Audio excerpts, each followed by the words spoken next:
Higher Power Garage is temporarily putting on hold the applications for their low-cost vehicle program due to high demands and low resources. I'm Nelly Lopez with more details on that coming up.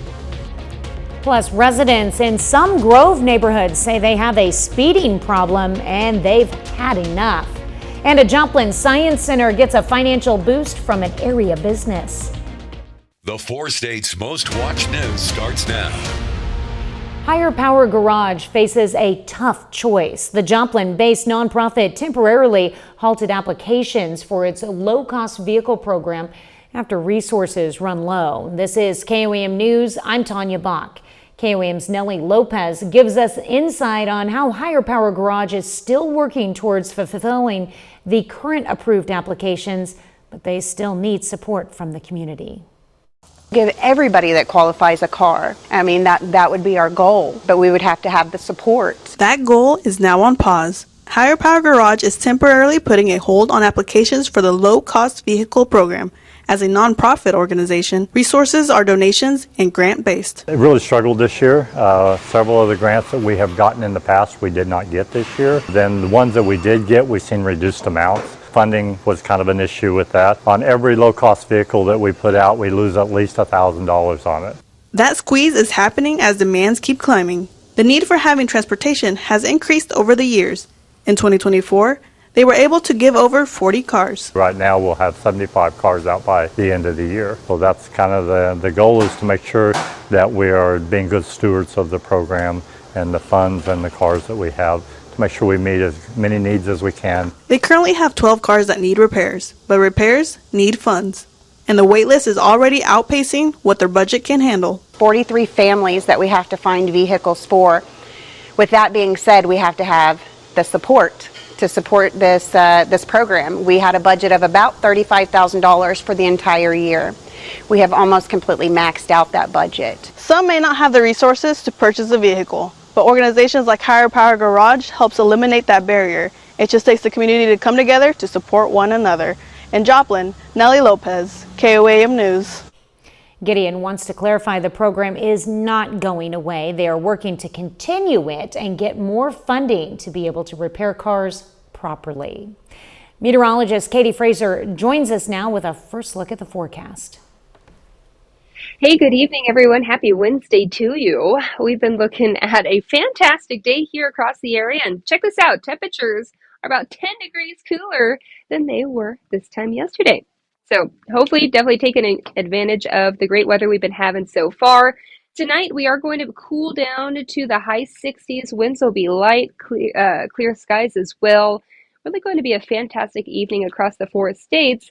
But as we look ahead, some changes are going to be on the way. Warm temperatures, they'll stay below average for today, tomorrow, the next day. But rain chances are going to move in tomorrow and Friday, and then we're off to the races. Temperatures will be getting downright hot here across the 4-state area. So, of course, I'll break down all of these things in a whole lot more detail. You'll definitely want to stay tuned for that coming up in just a few more minutes.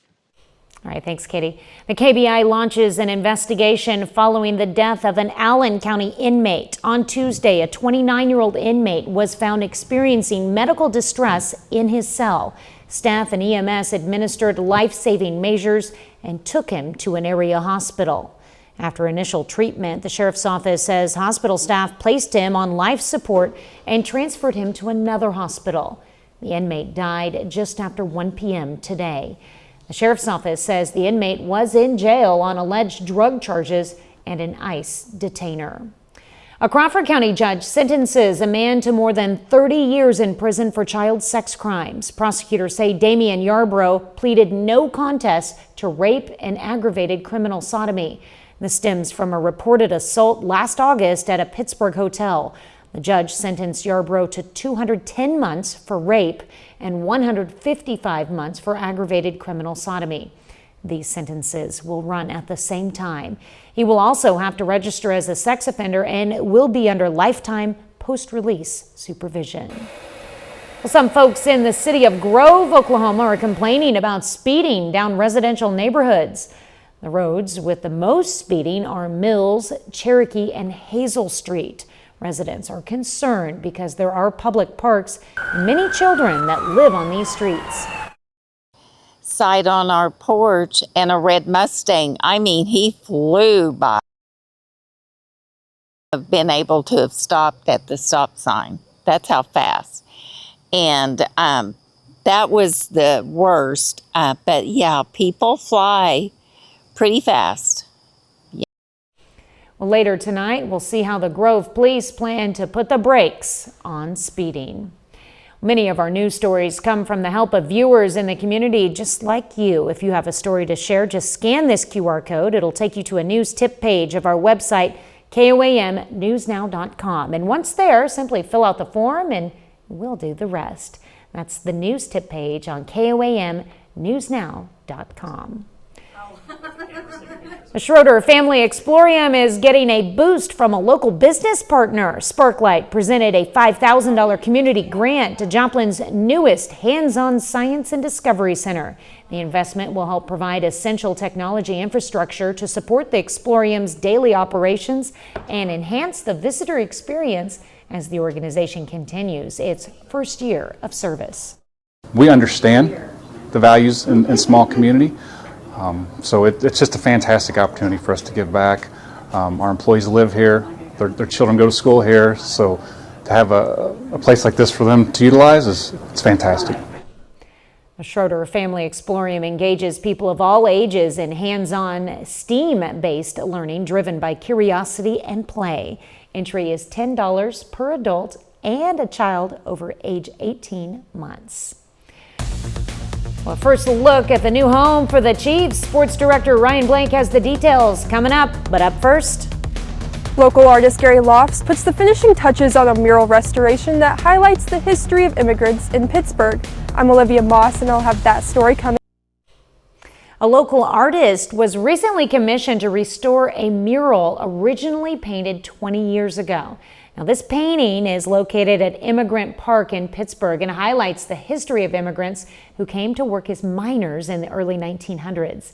KOAM's Olivia Moss spoke with the artist as he wraps up the restoration. Those are the people that came to work in the coal mines. A few months ago, this mural looked a bit different. It was beginning to fade.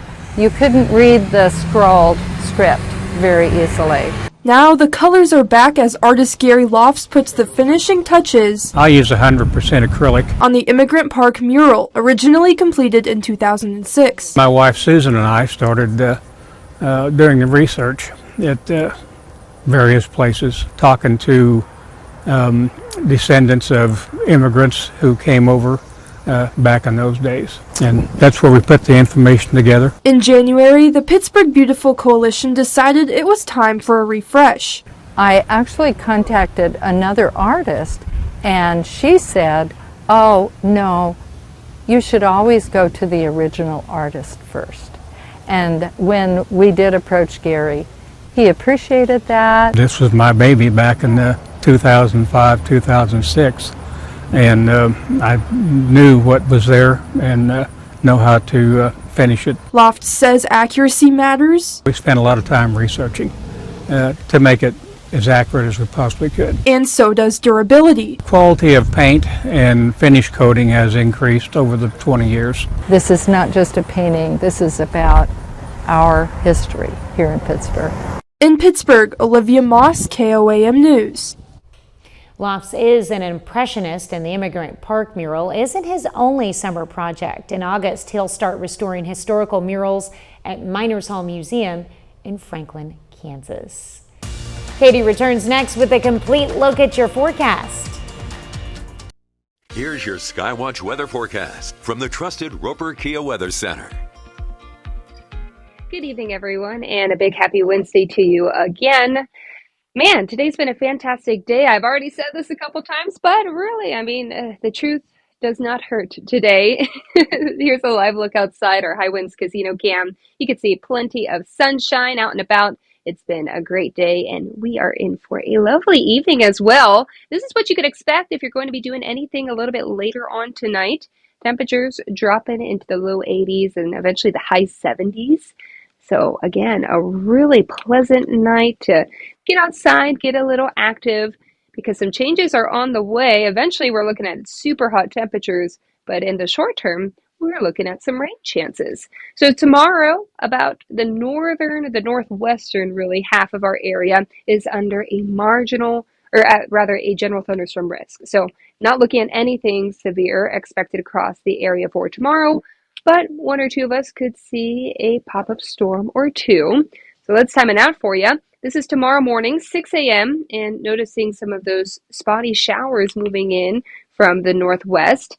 They're going to start to spread out across the area, and right around lunchtime, many of us from Grove down into Independence, Chanute up into Emporia, even up into Pittsburgh and here in Joplin, looking at some spotty showers around lunchtime tomorrow.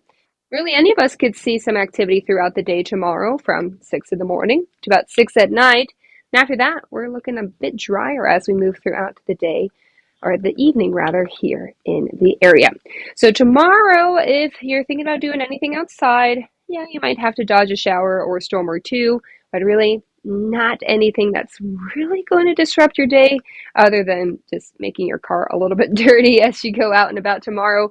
Temperatures still right below average, looking good for us tomorrow. Winds are going to be light, so really it's just one of those pleasant days across the area. Now, as we look at the next couple of days and really beyond this weekend, this high pressure is going to keep things hot here in the four-state area. And when I say hot, I mean it. Now, not now through Friday, of course, that's what I'm saying. Weather's going to be pretty good. But check this out. Saturday, Sunday, Monday, Tuesday, just getting hotter each day. And yeah, we're talking triple digits. And I would definitely say likely feeling more like the mid-low 100s to, up to 110 degrees some days due to the humidity as well. So it's going to be pretty brutal as we move into next week. So that's what I'm saying. Take advantage of the pleasant weather right now and tomorrow. We have some of those spotty showers in the area. Again, not expected to see anything severe. So just good old rain here. We need it, right? Then after we move out of the end of the work week, we're looking at temperatures to start to ramp up as we move into the weekend. And we are back into triple digits in no time. Looking at triple digits starting Sunday and lasting through the end of next week. Enjoy it while you can. All right. Well, still ahead, Northeast Oklahoma A&M announces the hiring of their next men's soccer coach. Plus, the Chiefs release the first renderings of their new stadium set to open in 2031. Sports Director Ryan Blink has those stories and more up next in sports. Earlier today, the Kansas City Chiefs released their first official renderings for their new $3 billion stadium set to open in 2031, led by KC-based architecture firm Manica.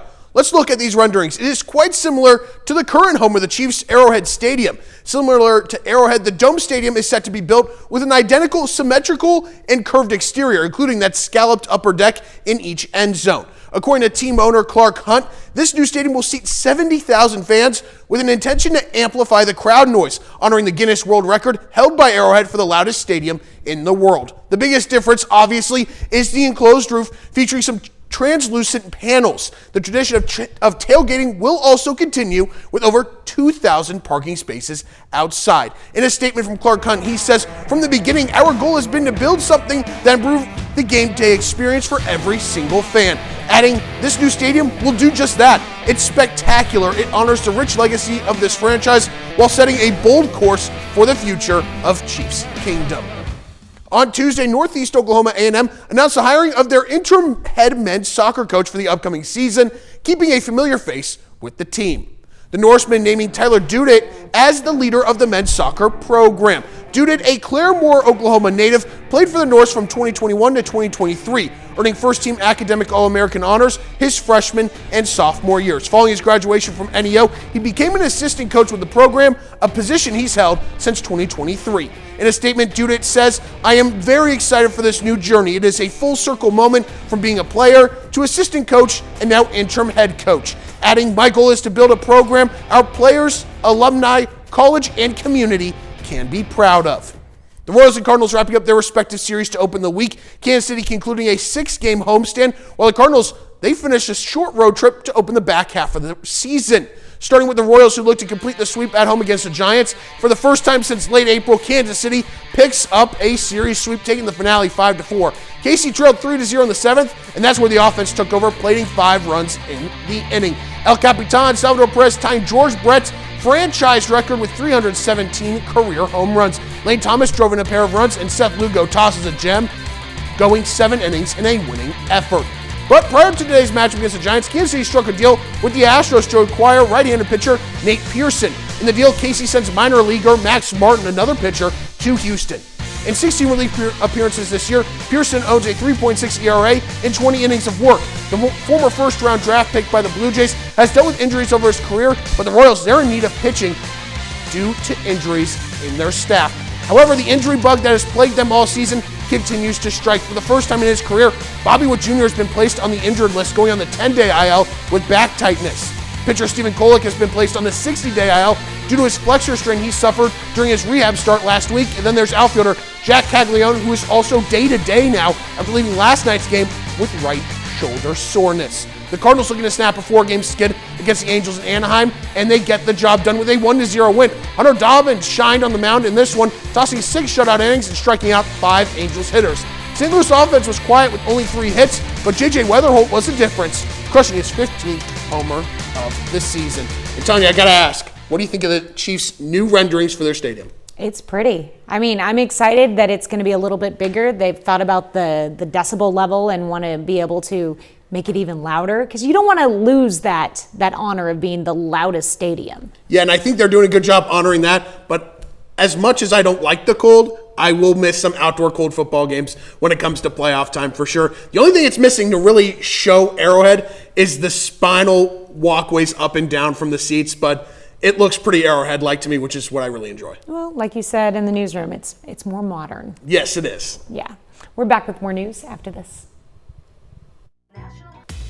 Here's a look at what's coming up on KOAM News at 9 on Fox 14. An ongoing problem speeds its way through some Grove neighborhoods, and residents are complaining. The Grove police chief weighs in.